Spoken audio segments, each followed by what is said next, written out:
Hello students, welcome to this class of the physics. Last time आपण inelastic collision study करत होतो. Okay, inelastic collision. आणि या inelastic collision मध्ये एक महत्त्वाची टर्म आपण बघितलेली आहे, that is the coefficient of restitution. Okay, in inelastic collision आपण एक महत्त्वाची टर्म बघितलेली आहे, that is the coefficient of restitution. आणि coefficient of restitution म्हणजे काय असतं? velocity of separation divided by velocity of approach is called as coefficient of restitution.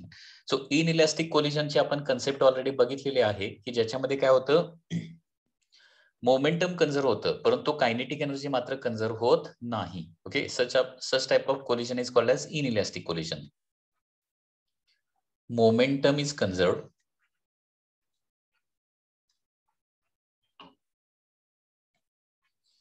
म्हणजे काय, momentum before collision must be equal to momentum after collision, but kinetic energy is not conserved.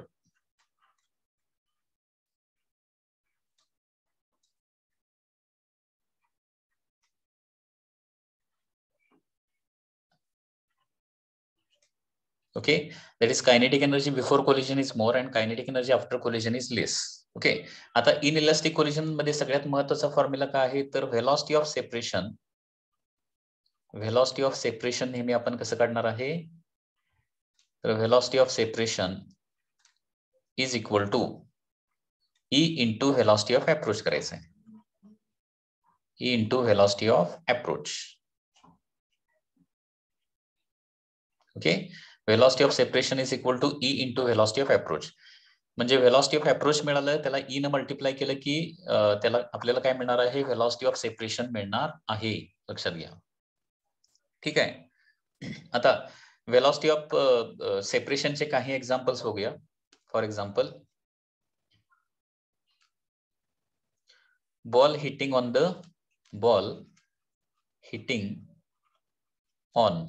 wall. आता एक ball वर hit करतोय तर इथं सगळे inelastic कोलिजनचे example कसे येणार बघा. First example, suppose this is a wall जी खूप हेवी आहे आणि ती रेस्ट मध्ये आहे. Wall at rest. Okay, and a ball is moving with 20 metre per second, hits on the wall आणि इथं कोइफिशियंट ऑफ रेस्टिट्यूशन सपोज आहे 0.5. कोइफिशियंट ऑफ रेस्टिट्यूशन 0.5 आहे. तर velocity of separation किती असणार तर velocity of approach किती येणार इथं बघा. आता velocity of approach असणार आहे 20, कारण 20 ने बॉल काय येणार आहे, वॉलकडे येणार आहे. वॉलवर काय होणार आहे, कोलिजन होणार आणि तो किती velocity ने पाठीमाग जाणार आहे तर velocity of separation ने जाणार आहे. तर इथं velocity of separation काय येणार बघा. velocity of separation म्हणजे velocity after rebound. velocity after rebound असणार आहे, that is 20 into 0.5. So answer काय येणार आहे 10 meter per second is the answer. 10 meter per second. Very simple. ठीक है. One more example. A ball is moving with 20 meter per second on a very huge surface or the wall. Okay, this is the wall, which is also moving towards right with 5 meter per second. And once again here coefficient of restitution is 0.5. तर after collision बॉलची velocity किती असणार आहे तर बघा, ball आणि wall दोन्ही एकाच direction move करायला लागलेत. मग इथं व्हेलॉसिटी ऑफ अप्रोच किती येणार आहे हे तुम्हाला अगोदर काढता आलं पाहिजे. बॉल या वॉलला किती व्हेलॉसिटीने अप्रोच करणार सांगा जरा. व्हेलॉसिटी ऑफ अप्रोच किती व्हेलॉसिटीने अप्रोच करणार आहे, दॅट इज इक्वल टू किती 20 - 5 होणार ना, कारण सेम डायरेक्शन ट्रॅव्हल करत असेल. कारण बॉल वॉलकडे निघालाय 20 आणि वॉल राईटला निघालीये 5 न, त्याच्यामुळे काय होणार आहे 15 मीटर पर सेकंड न त्याला अप्रोच करणार, म्हणजे 15 मीटर पर सेकंड न जाऊन त्याच्यावर आदळणार. ओके, मग व्हेलॉसिटी ऑफ सेपरेशन काय येणार, व्हेलॉसिटी ऑफ सेपरेशन येणार आहे 15 into 0.5. तर हे आन्सर येणार आहे 7.5 मीटर पर सेकंड. ओके, मग आता बॉलची व्हेलॉसिटी काय येणार, ही व्हेलॉसिटी ऑफ सेपरेशन असणार ना. So therefore final velocity of ball after collision, final velocity of ball after collision किती येणार आहे सांगता येते का बघा? Final velocity of ball after collision कसं असणार आहे? आन्सर येणार आहे that is 2.5 metre per second towards left. Towards left. लक्षात येते का बघा? 7.5 नाही, 2.5 येणार. याचं रिझन असं आहे, वॉल 5 न राईटला निघाले ना, आणि बॉल जो आहे तो 7.5 न सेपरेट व्हायला पाहिजे. म्हणजे बॉल लेफ्टला आफ्टर रिबाउंड काय होणार आहे? बॉल लेफ्टला किती स्पीडनं जात असला पाहिजे? 2.5 न. म्हणजे बॉल 2.5 न लेफ्टला निघालाय, वॉल 5 मीटर पर सेकंड न राईटला निघालाय, तर किती व्हेलॉसिटीनं ते सेपरेट होणार? 7.5 न ते एकमेकापासून सेपरेट जाणार आहे. लक्षात येत आहे? So 2.5 metre per second towards left येणार आहे. ही कन्सेप्ट लक्षात आली का बघा? याच्यामध्ये काय डाऊट असेल तर जरा विचारा. One more example. Suppose a ball is moving towards wall with 20 meter per second, hits on the wall, hits on a very heavy wall which is moving towards ball with the 5 meter per second, and here coefficient of restitution is 0.6. तर ball जो आहे, बॉलवर collide झाल्यानंतर किती व्हेलॉसिटीनं rebound होणार आहे? So this is one more example. आता बघा, 20 metre per second राईटला जाणार, म्हणजे आणि वॉल 5 मीटर पर सेकंड लेफ्टला यायला लागली. आता तुम्हीच सांगा मला, व्हेलॉसिटी ऑफ अप्रोच किती येणार आता सांगा? 25. करेक्ट. व्हेलॉसिटी ऑफ अप्रोच येणार आहे 25 मीटर पर सेकंड. ओके. त्याच्यानंतर मग येणार आहे velocity of separation.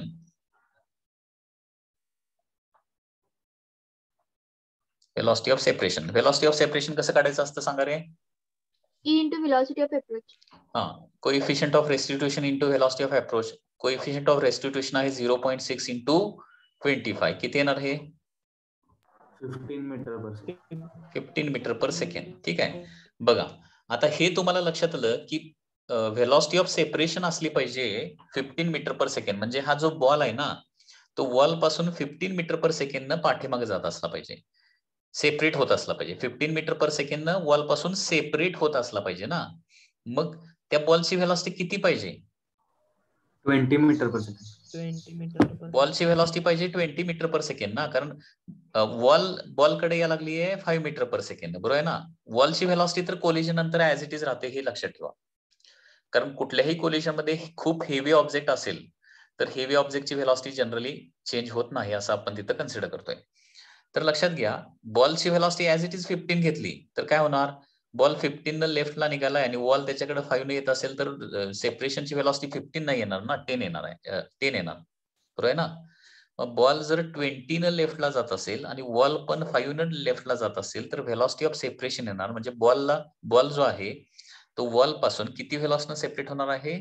15 metre per second. So final velocity of the ball should be, therefore final velocity of ball should be, काय असलं पाहिजे? Final velocity of ball should be 20 metre per second after collision. Okay. Any doubt in this case now? No sir. Okay, ठीक आहे. आता हे झालं ball आणि वॉलचं collision. आता दोन बॉडीचं इनइलॅस्टिक कोलिजन जर झालं तर फायनल व्हेलॉसिटी कशी काढायची? शॉर्टकट फॉर्म्युला पुन्हा एकदा सांगतो मी तुम्हाला. Okay. If two bodies collide head on inelastically. Okay, if two bodies collide head on, जे हेड ऑन कोलिजन आहे आणि इनइलॅस्टिक कोलिजन आहे, इनइलॅस्टिकली, then final velocities after collision, final velocities after collision येणार आहेत. ओके. तर पहिल्या बॉडीची आता बघा इन्फॉर्मेशन बघा सुरुवातीला. This is the first body, this is the second body. Two bodies are moving in same direction, पहिल्याची वेलॉसिटी u1 आहे, दुसऱ्याची वेलॉसिटी u2 आहे, पहिल्याचं मास m1 आहे, दुसऱ्याचं मास m2 आहे. So this is the condition before collision. आणि याच्यामध्ये u1 काय आहे, ग्रेटर दॅन u2 आहे. So this is the condition before collision आहे. So this is the before collision. Before collision. Okay. And next is the after collision. Collision झाल्यानंतर पहिल्याची velocity काय होणार, चेंज होणार. फॉर एक्झाम्पल v1 होणार आणि दुसऱ्याची वेलॉसिटी किती होणार आहे, v2 होणार आहे. ओके. मास तर ऍज इट इज राहणार आहे m1 m2. ओके. आता कोलिजन नंतर आपल्याला माहित आहे की ते सुरुवातीला अप्रोच होत असतील तर नंतर सेपरेट होतात आणि सेपरेट होण्यासाठी कंडिशन काय झाली पाहिजे, v2 जास्त झाला पाहिजे आणि v1 कमी झाला पाहिजे. And this is the condition काय असणार आहे, आफ्टर कोलिजन असणार आहे. After collision. तर आता इथं पुन्हा एकदा मी तुम्हाला शॉर्टकट फॉर्म्युला देणार आहे. ओके. शॉर्टकट फॉर्म्युला कसा येणार बघा इथं. सो वेलॉसिटीज आफ्टर कोलिजन येणार आहेत. पहिल्याची वेलॉसिटी येणार आहे दॅट इज, शॉर्टकट फॉर्म्युला बघा पूर्वीप्रमाणेच आहे, initial momentum before collision. Initial momentum माहिती पाहिजे. इनिशियल मोमेंटम म्हणजे काय येणार आहे, दॅट इज, इनिशियल मोमेंटम जर इथे लिहायचं झालं तर m1 u1 plus m2 u2. Okay. Considering direction, that is the initial momentum before collision. Okay. Plus, आता आपण हा फॉर्म्युला पहिला आठवतोय का, पहिल्याची वेलॉसिटी काढायचं असेल तर इथं मास कुठला घेतो, दुसऱ्याचा मास घेतो m2 इंटू फक्त इथं काय होतंय, ई होतंय, in bracket u2 minus u1 divided by addition of the मास. बघा फॉर्म्युला लक्षात ठेवायला खूपच इझी आहे, बरोबर आहे ना. म्हणजे इलॅस्टिक कोलिजन ज्यावेळी होतं, इलॅस्टिक कोलिजन त्यावेळी फक्त इथं ई नव्हता किंवा ई ची व्हॅल्यू 1 होती असं ऍझ्युम करा. ओके. आणि इन इलॅस्टिक कोलिजन असलं की फक्त काय होतं, इथं ई फक्त एक टर्म ऍड होते. So P initial plus m2 into in bracket u2 minus u1. म्हणजे पहिल्याची वेलॉसिटी काढायचं असेल तर ते m2 आणि ब्रॅकेटमध्ये u2 मायनस u1 करायचं. आणि दुसऱ्याची फायनल वेलॉसिटी आफ्टर कोलिजन काढायचं असेल तर वन्स अगेन इनिशियल मोमेंटम अगोदर काढायचं. इनिशियल मोमेंटम म्हणजे काय, before collision m1 u1 plus m2 u2 plus काय होणार आहे, आता दुसऱ्याची वेलॉसिटी काढायची असेल तर m1 e इन ब्रॅकेट काय होणार आहे, u1 मायनस u2 होणार आहे, divided by once again addition of the mass. तर हा फॉर्म्युला तुम्हाला पाठ करावा लागेल आणि पाठ झालेला पण असेल, लक्षात घ्या. त्याचबरोबर आणखी एक महत्वाची गोष्ट इथं म्हणजे बघा, दुसरी बॉडी जर रेस्ट मध्ये असेल तर त्याचे एक फॉर्म्युले पाठ करून ठेवावा लागेल. म्हणजे टार्गेट बॉडी ज्याच्यावर काय होणार आहे, कोलिजन होणार आहे, ती बॉडी रेस्ट मध्ये असेल तर आपण ते फॉर्म्युले पाठ करून ठेवले होते, आठवते का. ते फॉर्म्युले पण इथं पाठ करावे लागतील. Okay. So if target particle is at rest, if target particle is at rest असेल, then ओके, आफ्टर कोलिजन पहिल्या बॉडीची वेलॉसिटी येणार. बघा आपण काय बघितलं होतं त्यावेळी, दॅट इज पहिल्या बॉडीची वेलॉसिटी, इलॅस्टिक कोलिजन जर असेल तर पहिल्या बॉडीची वेलॉसिटी काय होती आठवते का. पहिल्या बॉडीची वेलॉसिटी होती that is m1 minus m2 upon m1 plus m2 into काय होतं, u1 होतं ना, बरोबर आहे ना. m1 minus m2 divided by m1 plus m2 into होतं u1.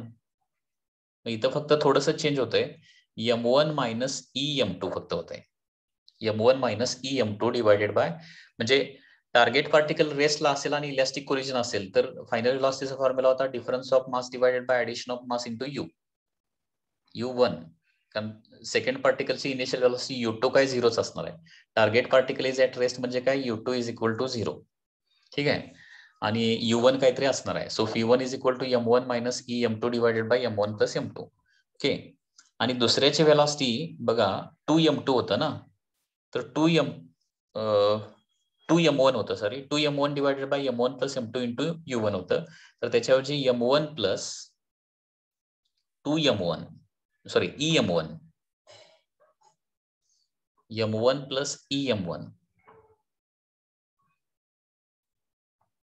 Divided by m1 plus m2 into काय येणार आहे, u1 येणार आहे.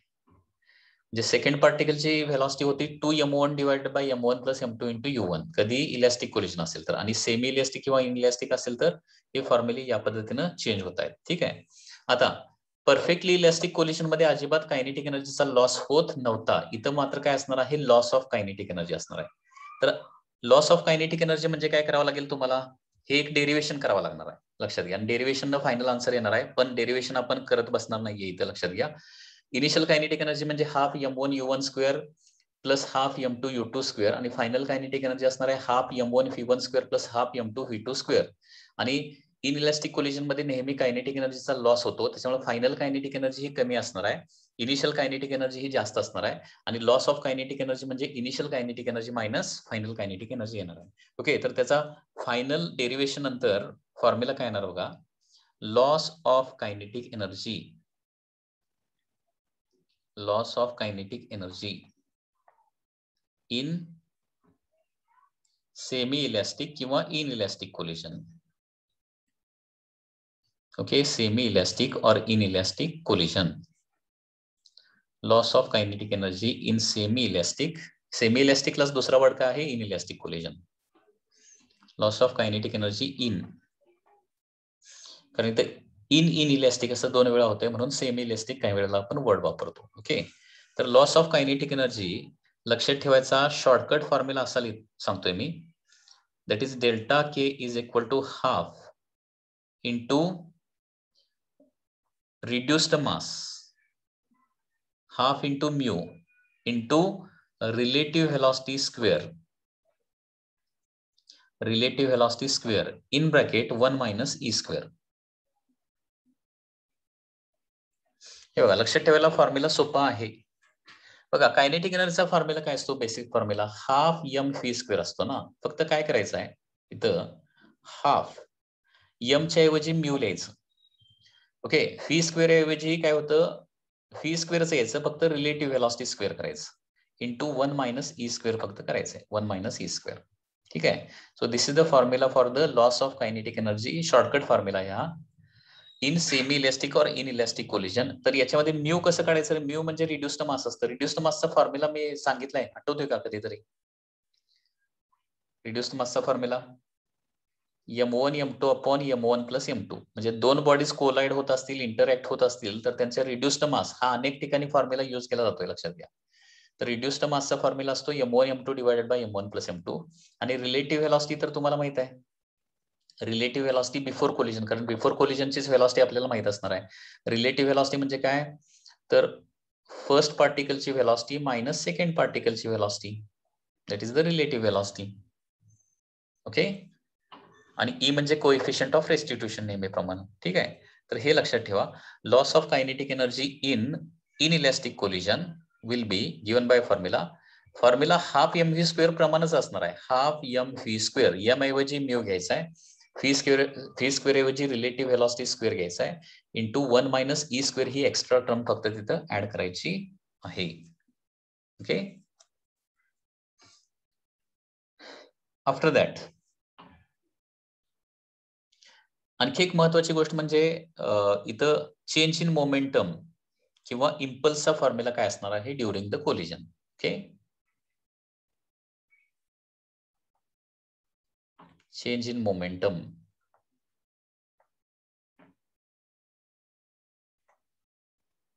और इम्पल्स. चेंज इन मोमेंटमला इम्पल्स असं म्हणतो ना. आता इम्पल्सचा फॉर्म्युला आठवतोय का बघा, इम्पल्सचा फॉर्म्युला किंवा चेंज इन मोमेंटमचा फॉर्म्युला, तर मास इंटू, बघा इथं देखील असंच फॉर्म्युला येणार आहे, mass into relative velocity into 1 minus e. Okay, m v म्हणजे मोमेंटम असतं माहिती आहे ना, एम इंटू व्ही म्हणजे मोमेंटम. तर इथं चेंज इन मोमेंटम इथं mu into relative velocity m v into 1 minus e असं आपण म्हणू शकतो, m into v into 1 minus e. तर पुन्हा एकदा म्यू म्हणजे काय असणार आहे, इथं रिड्युस्ड मास असणार आहे. रिलेटिव्ह व्हेलॉसिटी म्हणजे काय येणार आहे, फर्स्ट पार्टिकलची व्हेलॉसिटी मायनस सेकंड पार्टिकलची velocity. So this is the information related to the semi-elastic or inelastic collision. Okay.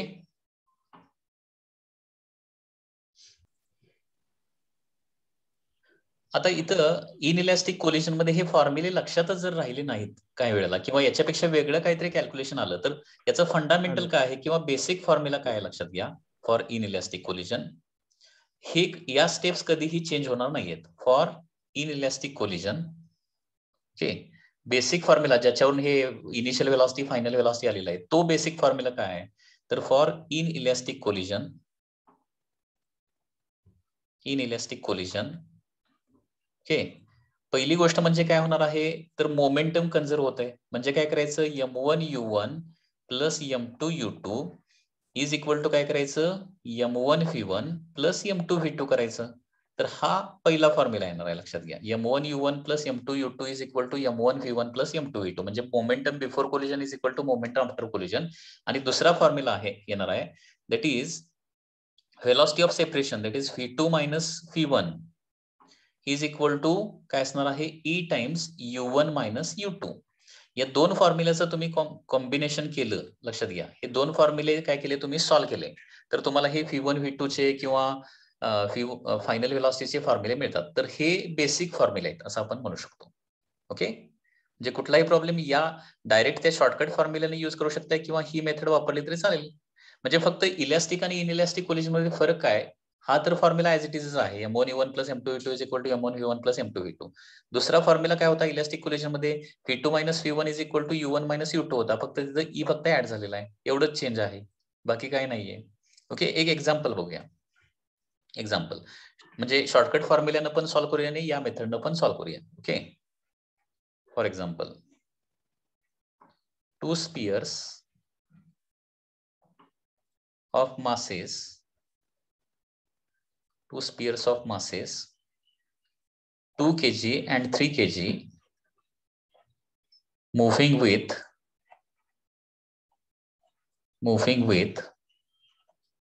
20 meter per second and 10 meter per second, moving with 20 meter per second and 10 meter per second collide inelastically. Okay, moving in same direction पण वर टाकूया, moving in same direction, moving in same direction 20 meter per second and 10 meter per second collide inelastically with E is equal to 0.5, is equal to 0.5. Calculate velocities after collision. Calculate velocities after collision. Velocities after collision. Okay, तर असा हा question एक simple question होऊ शकतो. Okay, जो नीट CET एक्झामला किंवा men's एक्झामला JEE men's एक्झामला काय येऊ शकतो, या टाइपचा क्वेश्चन असं असू शकतो, लक्षात घ्या, येऊ शकतो. व्हेरी इझी क्वेश्चन आहे. ओके, तर याच्यामध्ये बघा m1 मास आहे 2 kg, m2 मास आहे 3 kg. ओके, u1 व्हेलॉसिटी आहे 20 metre per second, u2 velocity आहे 10 metre per second and coefficient of restitution आहे 0.5. ओके, बेसिक मेथडने एकदा सॉल्व्ह करूया आणि शॉर्टकट मेथडने सॉल्व्ह करूया. बेसिक मेथड काय सांगते m1u1 plus m2u2 must be equal to काय असलं पाहिजे m1v1 प्लस m2v2 असलं पाहिजे. ओके, हे सगळ्या प्रकारच्या कोलिजन मध्ये ओबे होते compulsory. This is according to law of conservation of linear momentum. So m1u1 म्हणजे होणार आहे 40 प्लस m2u2 होणार आहे 30. ओके, आता सेम डायरेक्शन आहे त्याच्यामुळे डायरेक्ट ऍडिशन होणार आहे. अपोजिट डायरेक्शन असते वगैरे वगैरे तर आय कॅप जे कॅप वगैरे वापरून केलं असतं calculation. m1 is 2v1, m2 किती आहे 3v2. So 70 is equal to 2v1 plus काय होणार आहे 3v2 होणार आहे. So this is the first equation, this is the first equation. आता व्हेलॉसिटी ऑफ अप्रोच किती होणार आहे बघा. व्हेलॉसिटी ऑफ सेपरेशन म्हणजे काय असतं v2 मायनस v1 ना, v2 minus v1 he velocity of separation आहे. इज इक्वल टू काय होणार आहे e टाइम्स म्हणजे 0.5 टाइम्स व्हेलॉसिटी ऑफ अप्रोच. आता बघा सेम डायरेक्शन निघालेत, 20 हा 10 कडे जाणार आहे, किती स्पीड न जाणार आहे, किती ने अप्रोच करणार आहे 10 ने अप्रोच करणार आहे, बरोबर आहे ना. पुढचा 10 न निघालाय आणि पाठीमागचा त्याच्यावर 20 न येऊन आदळणार आहे, म्हणजे 10 न काय होणार त्याला अप्रोच करणार आहे, म्हणजे हे असलं पाहिजे 5.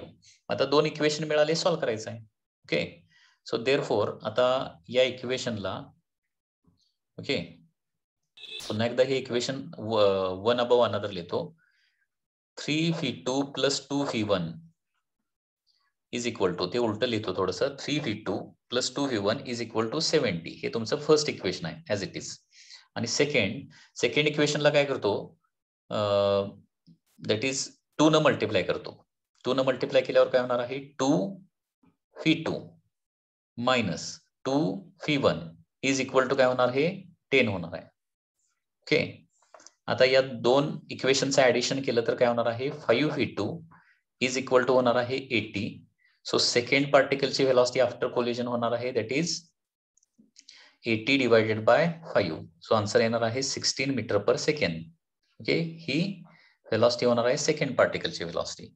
आणि मग फर्स्ट पार्टिकलची व्हेलॉसिटी काढू शकताय त्याच्यावरून. ओके, या सेकंड इक्वेशन मध्ये हे जे सेकंड इक्वेशन आहे ना, याच्यामध्ये व्हॅल्यू ठेवूया. तर v2 आहे 16 minus v1 is equal to 5 आहे. सो देअरफॉर काय झालं पाहिजे, v1 is equal to 16 minus 5 that is 11 metre per second असलं पाहिजे. म्हणजे पहिल्याची व्हेलॉसिटी किती होणार आहे, जस्ट 11 मीटर पर सेकंड, आणि दुसऱ्याची होणार आहे 16 मीटर पर सेकंड, म्हणजे 5 न सेपरेट होणार ते.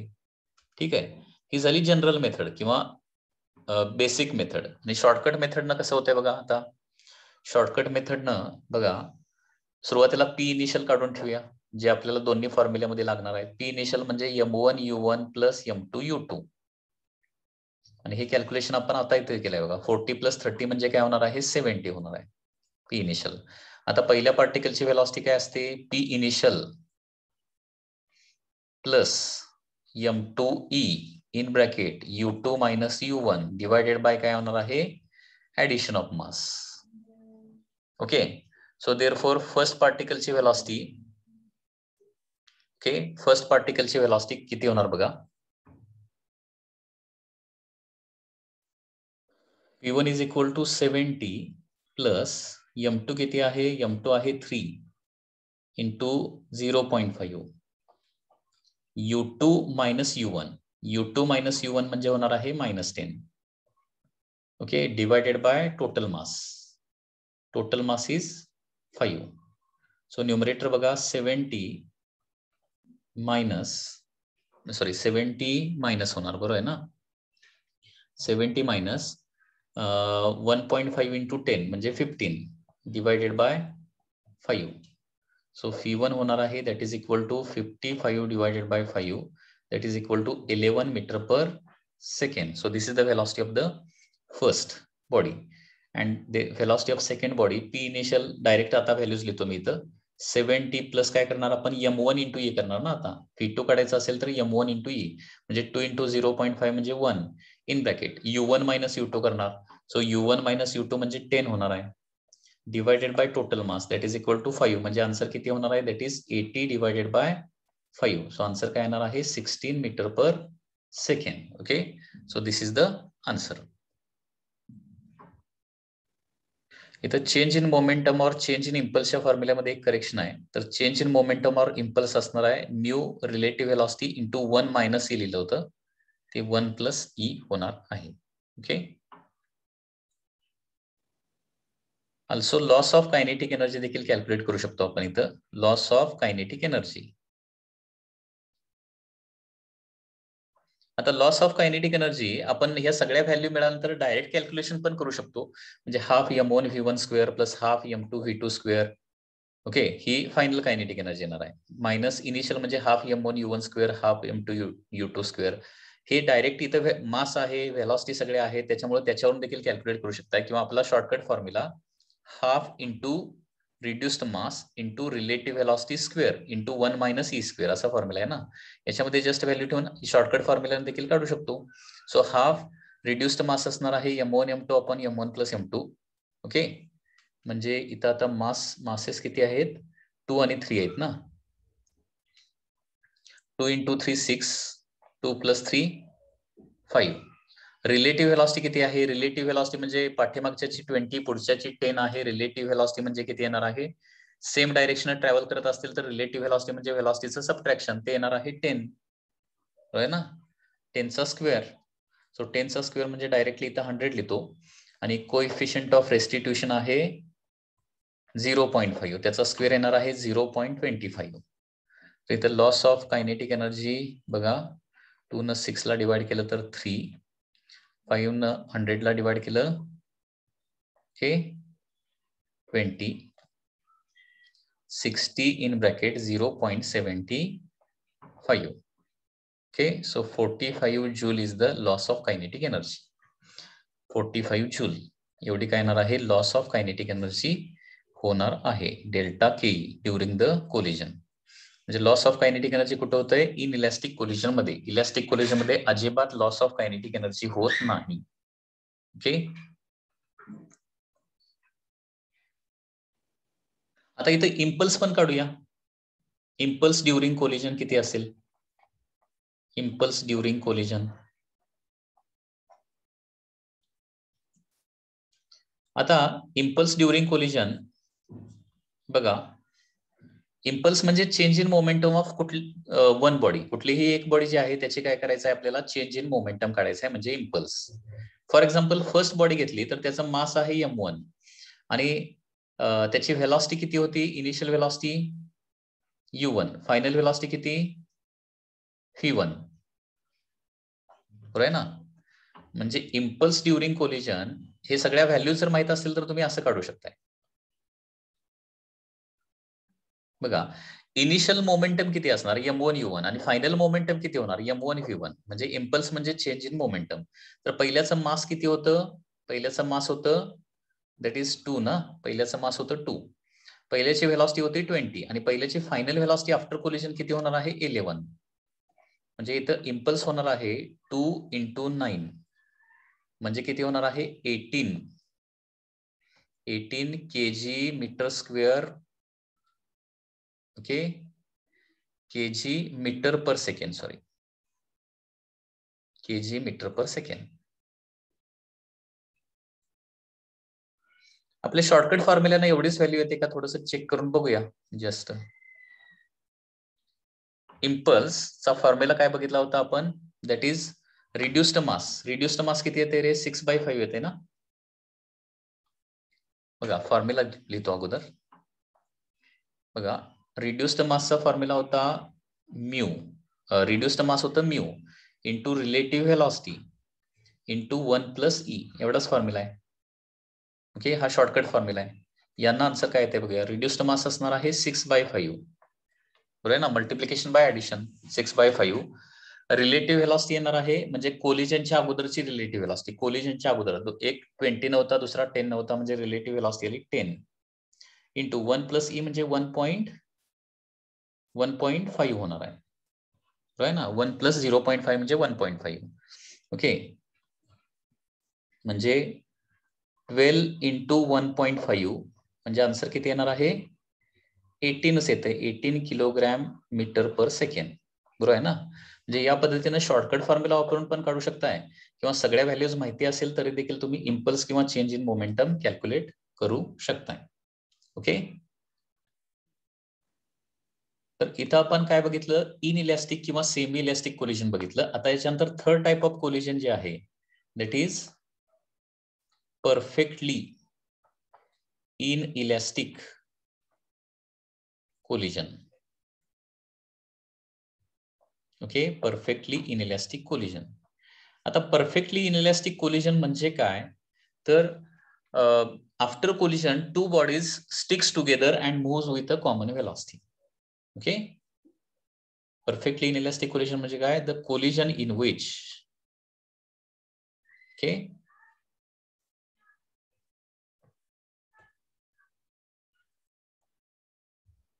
the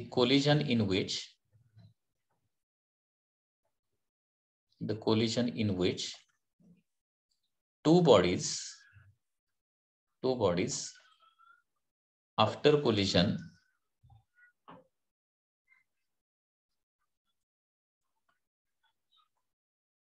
okay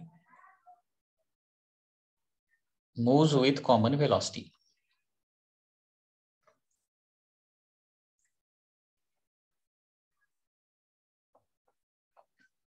Moves with common velocity म्हणजेच काय? That is they sticks together.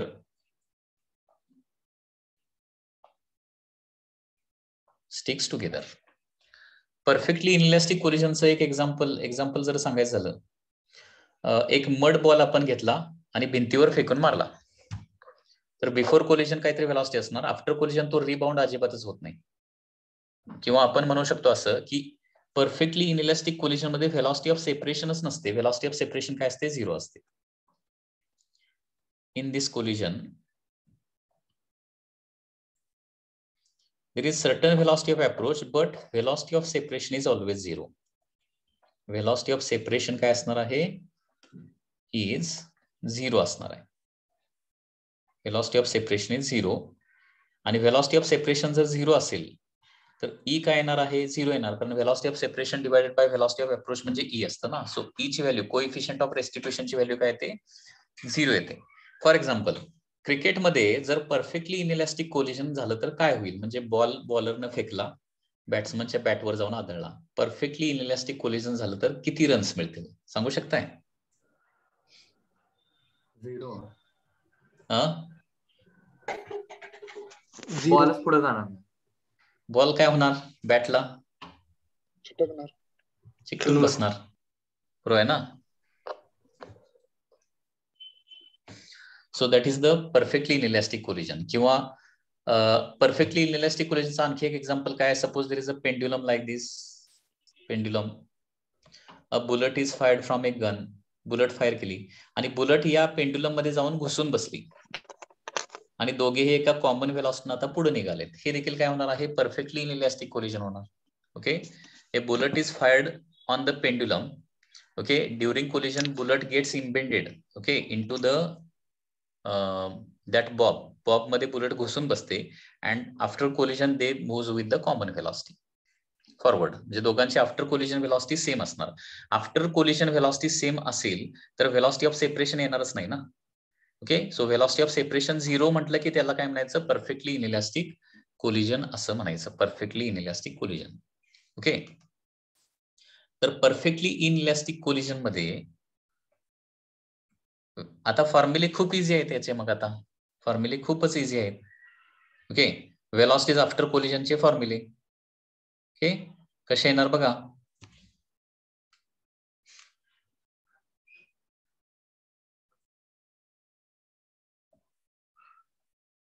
velocities after collision.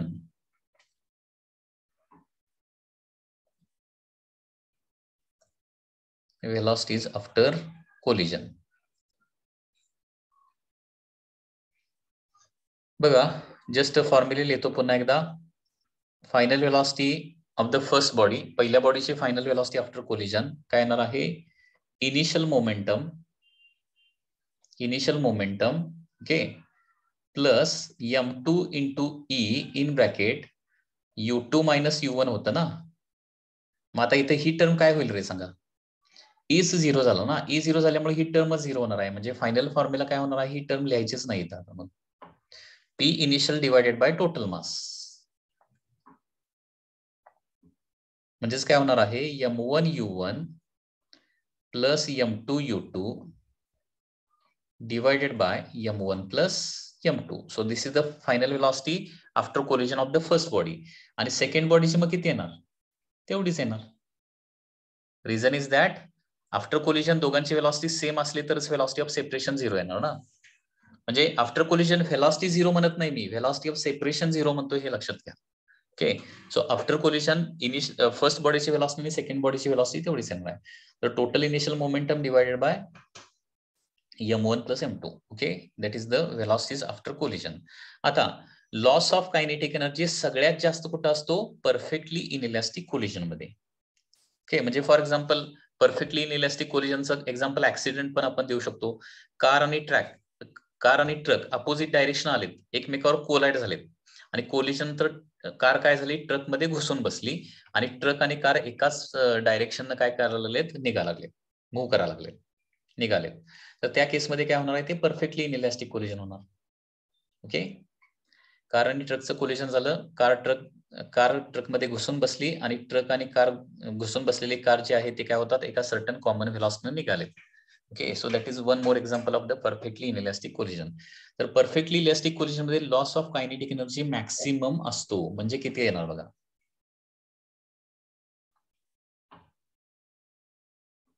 Loss of kinetic energy,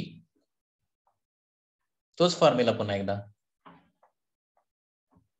okay, कुठला formula? That is delta KE is equal to half into reduced mass into relative velocity square into 1 minus e square. काय येणार रे? 1 minus e square. e square ची value 0च ना, त्याच्यामुळं 1 minus 0 म्हणजे 1च राहणार. So loss of kinetic energy सगळ्यात जास्त असणार आहे, that is in case of that is perfectly inelastic collision. आणि हा फॉर्म्युला लक्षात ठेवायला खूपच इझी आहे, half mu relative velocity square. नेहमीप्रमाणे म्यू म्हणजे काय असणार आहे? Multiplication of masses divided by addition of the masses. Okay, आणि रिलेटिव्ह वेलॉसिटी म्हणजे velocity of first particle minus velocity of the second particle.